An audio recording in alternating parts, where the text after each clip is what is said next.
So do you feel the difference in the tightness of your whole body when you do that?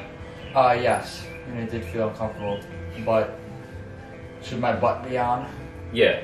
So that was the next thing that I was gonna say is when you're settling your hips, it's not just placing them down, and it's not just arching your back. You'll kind of see my feet, I like wedge them down and out into the floor. So I'm actually, you'll notice for the big 3 compound movements, a lot of the cues are exactly the same. So for your deadlifts, you need to create lateral pressure with your knees when you're gonna drive up. With the squat, you need to create lateral pressure with your knees when you're sitting down. So I kind of think about like, if I'm squatting and I'm opening up my hips, I'm driving down and out. I'm doing the same thing for bench here. So I set my grip again, roll the bar all the way down, eyes in line with the bar, hips up high, unrack, and then when I'm settling, I'm opening my hips as I'm sitting my butt down. You can just arch this way, but I find it a lot more strenuous on my lower back, and it's mad like uncomfortable. So you'll kind of have to work with your hip mobility to see what's good. So let's figure it out for you right now. Good, so high, nice, unrack. Keep your sternum raised, and now wedge your feet down and out, open up your hips as you're arching your back to set your butt down. Good, keep that pressure. Yeah. And now, let's do like 3. Good, push back. Push back. Last one, push back, re-wrap. Nice. Yeah, this looks tighter and sturdier. Does it feel a little better? Yeah. Cool, all right. Relax again, and now we can talk about the leg drive. All right, so a lot of people think about the bench press as just chest, delts, and triceps. Yes, those are technically the prime movers, but you also, to make it the most efficient way possible, you need to use your leg drive, right? So I like having people sit on a 90-degree bench because that way they can really feel themselves pushing back into the bench. Leg drive in itself is just a leg extension, right? So pushing down and out that way. So if I'm here, I'm pushing myself directly into the bench. You can see my quads turn on, you can see my body is pushing back that way. You're doing the same thing for the bench press. So let's have you use your leg drive. We'll do 90 degrees, then we'll do an incline so you can still feel it, and then we'll do flat. And I'm gonna cue you up for that as well. So let's just start here.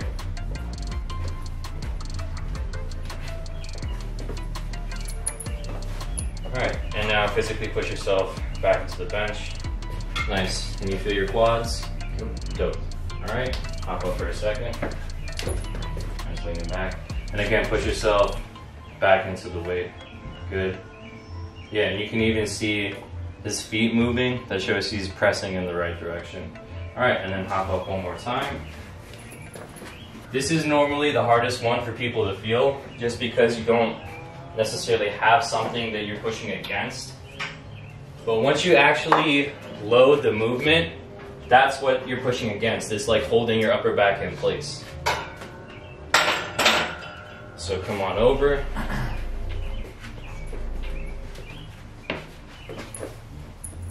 Alright, so now I want you to walk through your setup.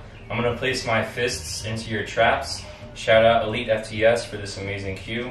And I just want you to keep on having that pressure against me the entire time. So set your grip, roll the bar all the way down to the J cup, good. And now wedge yourself in. Now get your hips up high and push back against me. Harder, harder, good. Now unrack. And now settle the hips, but keep that pressure back against me. Push back harder. And now press the bar. Good, but press back towards the J cups. Yes, and now re-rack. Cool. So now you see for your leg drive and your pressing path, it's all working together. If your legs are pushing this way and the bar is pushing this way, then it's all gonna work. If you're pressing one way, but your legs are pushing the other, you're cutting off your power for everything. When I'm bench pressing, I notice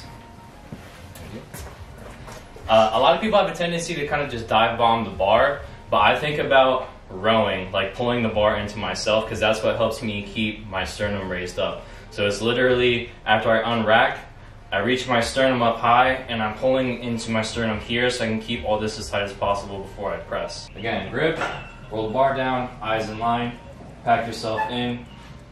Tons of leg drive, squeeze the cheeks to get high. LOL. Move it down.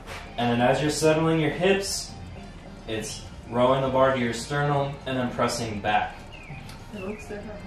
Back. Back. Again, you don't want it to be away from you. Yeah, that whole back thing is really different. Yeah, I know it's what's supposed to happen, but it's gonna take a little bit of time. And again, like it's also really hard to do under pressure. When you're hitting those grinder reps and everything, you're kind of freaking out. You're just thinking about like pushing it away from you, but you need to push it back towards your J cups every time. All right, so set your grip. All right, so roll the bar down. Make sure eyes align with the bar. Good. Hips up high. Squeeze the cheeks. Now unrack. Good. Bring it down. Now settle your hips. Keep the leg drive this way. Touch down at your sternum, and then press back towards the J cups. yeah, see, that's the issue I have. I slide. Cool. Hips up high, and then unrack. Now settle the hips, wedging down and out. Yeah, exactly. Now down to your sternum, and then press back. Good. And think about reaching your sternum for the bar. Push those shoulders down. Opposite of the shrug. There, one more time. Cool. Re-rack. You're very, very close. It's just hard for you to hold that sternum position.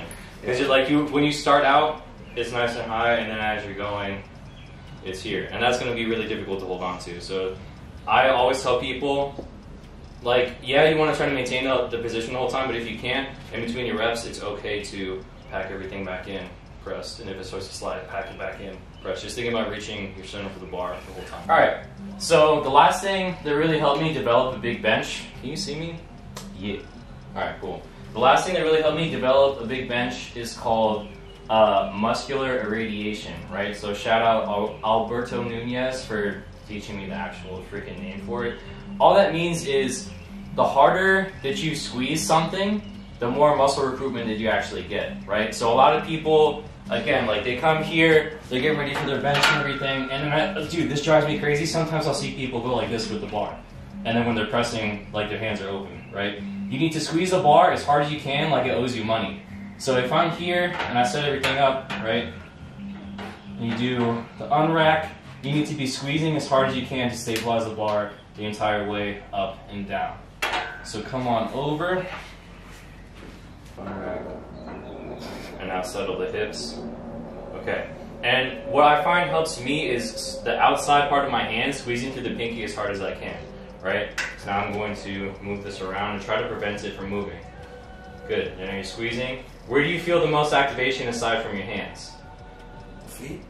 Not just your feet. Core? Think about your lats here. Oh, yeah, there it is. Yeah, if I'm moving the bar the entire time, now try to stop me from moving the bar. Good. This is how tight you should be the entire time. All right, relax. Yeah. So, again, shout out Elite FTS for showing me this cue.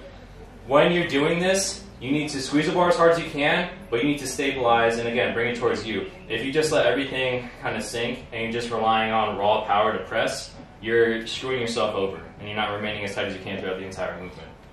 So let's go back to the barbell, and then I want to hit a couple singles until we get to like a moderate weight, and then we can call it a day after that. All right, so the thing that I was trying to help you with while trying to fix your grip is right now you're trying to get more lat engagement, but you're kind of like over tucking your elbows. One of my other clients has that issue as well. He'll like over tuck on the way down and then flare really hard on the way up. So the reason why we had you use the broom is now you can really focus on squeezing the bar as hard as you can and stabilizing with your lats. It's this motion that you need to maintain, and that's what's going to help you at the bar path. That's what's going to help you stabilize the bar and not just dive bomb it down.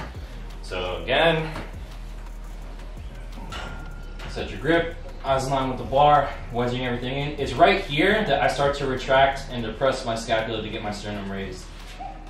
Up nice and high, unrack, and then settle. And again, I'm squeezing as hard as I can to the pinkies to recruit everything that I can. And then I think about trying to break the bar in half, but again, you don't want to have people come here with it, because then they're just screwing everything up. It's trying to break the bar here. It's creating that torque, and then pressing back. Squeeze as hard as you can. Keep these nice and tight. Yeah, exactly. They're trying to break the bar in half. Now settle your hips, but keep that leg drive on. Good, and now down to your sternum, and then press back. Good. Try to get your sternum up a little bit higher and touch like the nipple line. And now back. Yeah, good. Be right. It should feel this difficult and like you're exerting yourself really hard. Even though it's just a bar, this is what you want to do every single time.